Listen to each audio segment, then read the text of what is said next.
You see the Lexus in the background. Okay, so he's saying he's the same size, the same weight, same height, wearing the same clothes as John O'Keefe. Now we're going to recreate what they're alleging happened to. I can't wait to see this. Here we go. We have matched the height to the Lexus. What I'm showing here is both my height, and then keep in mind where the height of this wing is relative to my right eye. So now I'm wearing, in addition to the same shirt and shoes. There goes the sweatshirt. Same type of sweatshirt, and actually the same kind of baseball hat. We tried to determine the exact glass from the waterfall grill. Found out they were getting different ones at different times, but I ordered my glass from the same distributor that Waterfall Grill ordered their glasses from. So you can see in my right hand here, I have a glass. Here's a glass. It looks similar. It's from the same location. And then in the lower right photograph, what I've done is I've rolled up my sleeve, taken the sweatshirt off, and I'm going to look at how this contact pattern lines up. So the first set of slides, I'm simply standing next to the Lexus. We know we have a broken taillight. We know how scratches on Mr. O'Keefe's arm. I'm seeing how those may or may not relate to the height and position of the taillight.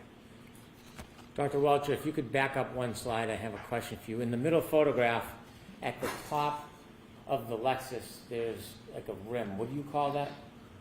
I call it a wind wing. I mean, it could be a wing. Okay. Interesting. Air dam would be another. We don't care. Move on. Okay, so I then set about to do a little bit of testing with the Lexus. The first test you're going to see is me just walking backwards, or actually sideways, into the Lexus. What I've done is I've painted the Lexus right rear tail light with what's called grease paint. Kind of sort of like paint, but it doesn't dry.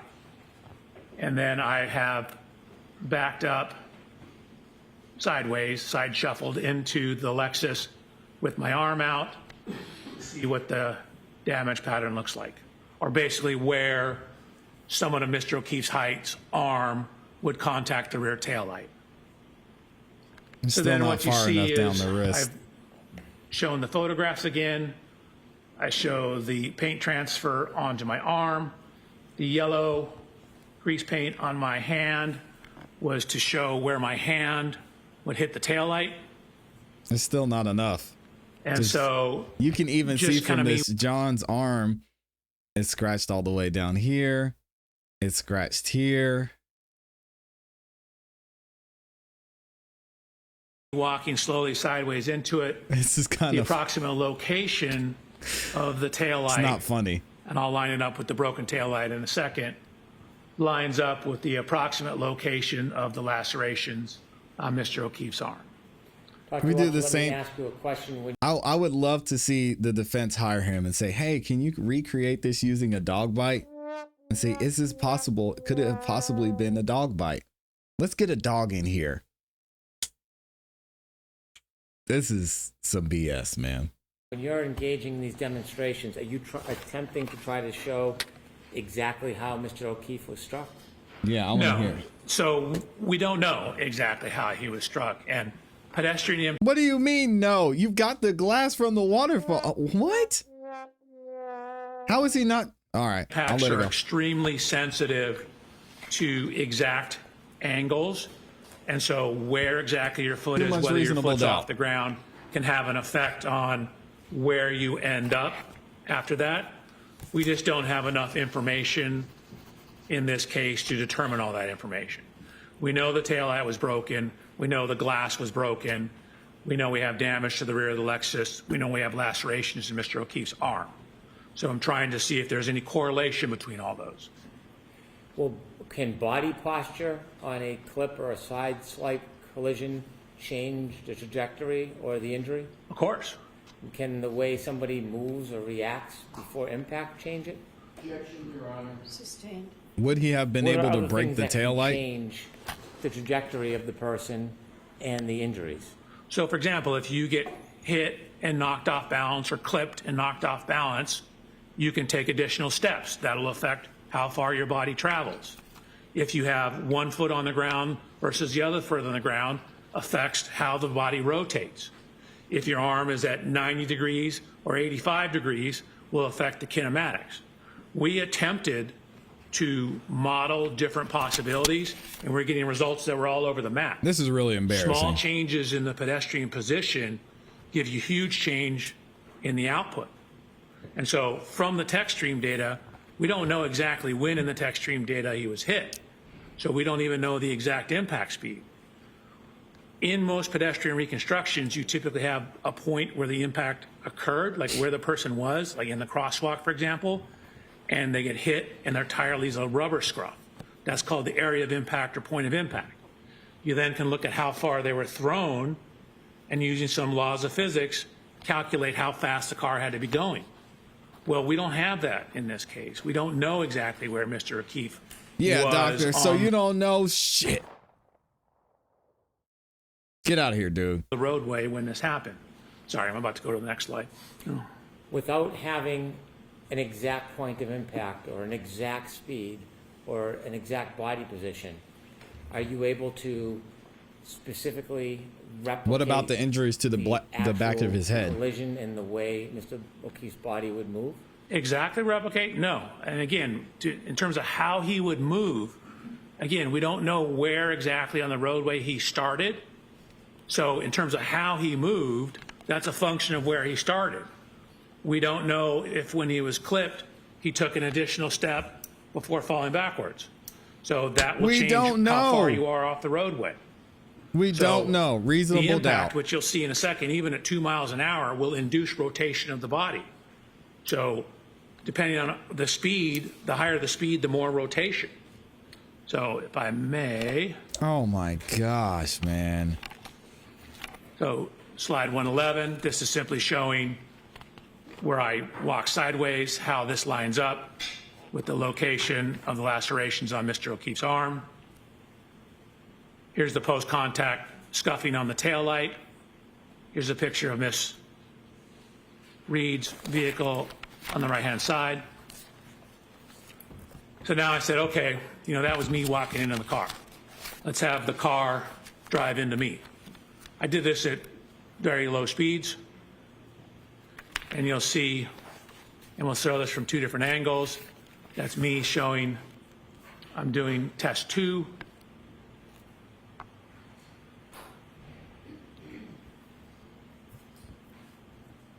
This is from a camera that we have pointing down at it.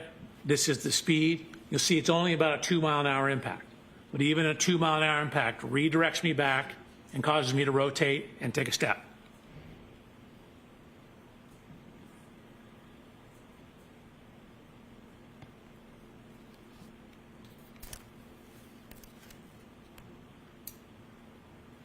This is crazy.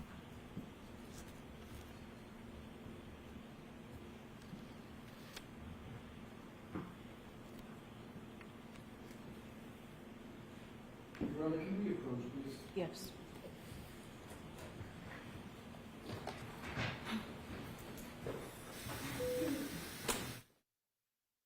We got another sidebar.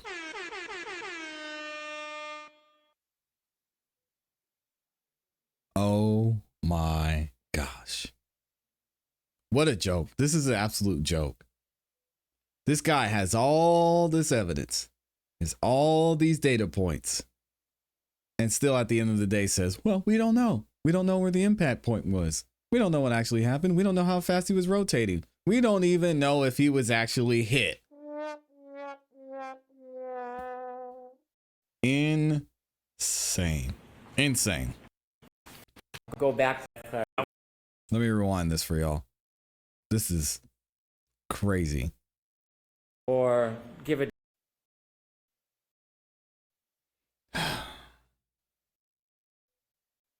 Here we go.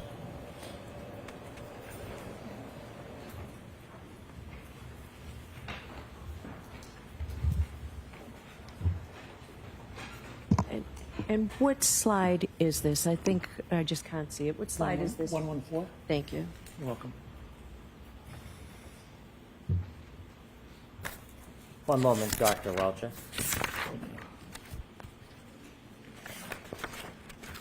When you were showing us this video, you walked to the side of the passenger side of the car, didn't you? I did. And why did you do that? I was discussing with them what to do. You were discussing with who what to do. The driver. In no way were you trying to imitate or give a demonstration of what you believed Mr. O'Keefe's movements to be. Oh, no. This speed's just 2 miles an hour. I was having a discussion with the driver about what we needed to do to conduct the test. So when you walked up to the passenger side, it wasn't to replicate a study or a movement or give an opinion? No, that walking simply- had nothing to do with this case except for me instructing the driver what to do. Thank you for that clarification. Sorry about that. No apology necessary. Could you go back to the beginning when you were explaining this so we can go through it? So this is the dynamic test 2.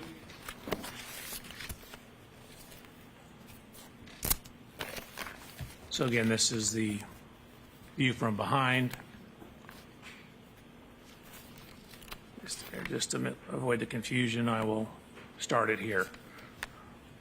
Garbage.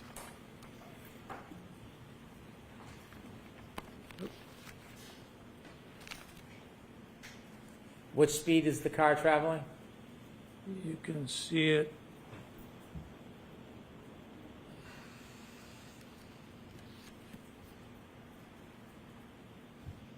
About 2 miles an hour. Okay. Excuse me, Your Honor, that is the objection that we spoke about. Oh, and that I okay. would like to- All right, so that's noted, Mr. Larson. Got a continuing objection. So similar to the other test, this is the post-contact image of the transfers onto my arm. Actually, the yellow paint, you can see from my hand is here. This is from the arm and forearm. Here's the paint transfer pattern. And that slide number, I'm Dr. sorry, Welcher? I'm terrible with that. That's Slide okay. 116 now, that was 115. Thank you. Slide 116. What I've done is I've taken these yellow lines to show the extension of the components on the rear of the exemplar Lexus. Then I've done this extension of those same components on the rear of Miss Reed's Lexus and shown how the approximate location of the fractures in the taillight match up with the approximate location of the contact of the arm onto the taillight. Dr. Welcher, do you have any indication of how Mr. O'Keefe's arm was bent, what angle it was bent at? Not exactly, but No, for these not at to all. be Actually, taillight shard fragments, they would need to be in the area of the taillight, but it could be further up. We know from the police photographs that there was a damage to the rear body panel in the area I'm searching here. So it's possible his arm was a little higher up and the glass hit the rear of the Lexus and caused that damage. In the bottom right, Excuse me, Your Honor, objection and speculation. I will strike that last part about the glass. Thank you, Your Honor. the purpose of the circle is for what, Dr. Welcher? To show, in this case, primarily the location of the lacerations up on the arm, the upper part of the arm, and that they match up with the locations of at least the one remaining shard in the rear taillight of Miss Reed's Lexus. Looking at the picture of the Lexus, bottom right middle, are there any marks on the Lexus itself that you took note of? Yes, it's on the next slide. Thank you. Actually, it's 2 slides. So there, again, this is the evidence marker. There was a horizontal scuff. We know Mr. O'Keefe had blue jean type pants on. There's a scuff in the area that would approximately correspond to hip level for Mr. O'Keefe. And next slide, please. Yes, ma'am, 118. Thank you. oh man. Did you describe what you saw on the bottom right-hand corner photo as well? I believe, yes, I did. That's the scuff that lines up with the approximate height of Mr. O'Keefe's right hip.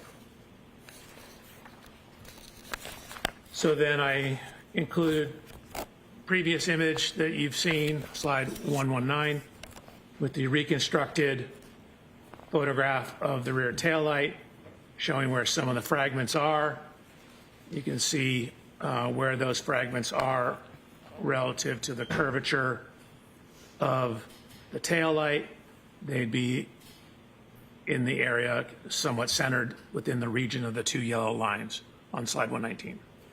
Is there anything about the photograph in the top right-hand corner that's important? If so, could you zoom in and show us? So again, it's showing that this is when it's, I believe, in the Sally Port at the police station, showing that scuff on the right rear body panel. Do y'all think the jury is buying this? Did you see any similar scuffs in the middle back of the car? Objection, Your Honor. Sustained. Did you see anything notable as far as damage to the middle back of this Lexus? The middle, Yes, like back where the doors are, but with the middle of the back of the car, did you see any similar damage to the middle? Or there the were left? scuff marks that ran along the bumper. Okay, continue, please. So this is just showing his jacket he was wearing, that the puncture marks coincide to the marks on his arm. This is from the autopsy report. A couple things it notes: a 1/2 centimeter abrasion on his right lateral knee.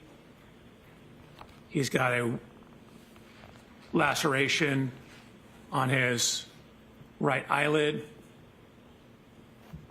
That corresponds to the height of that rear wind wing on the back of the Lexus. Your Honor, I'm going to object. Sustained. Thank you. How tall was Mr. O'Keefe? 73 inches tall, 6'1". And how high was that wing from the ground on the back of the Lexus? It was about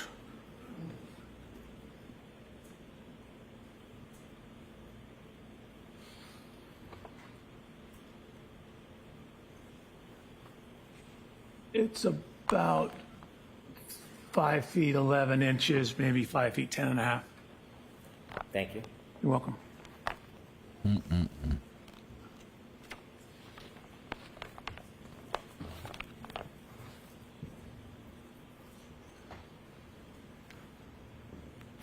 Did you notice anything about Mr. O'Keefe's right knee? I noticed there was a 1/2 centimeter abrasion on the right lateral knee. Did you note how high from his foot that bruise was on his knee?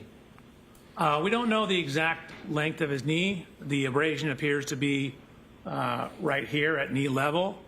If you go back and look at where my knee is, that would be at the approximate level of the bumper. And could you focus in on the bumper to show it relative to the height of your knee? Sure. Oops.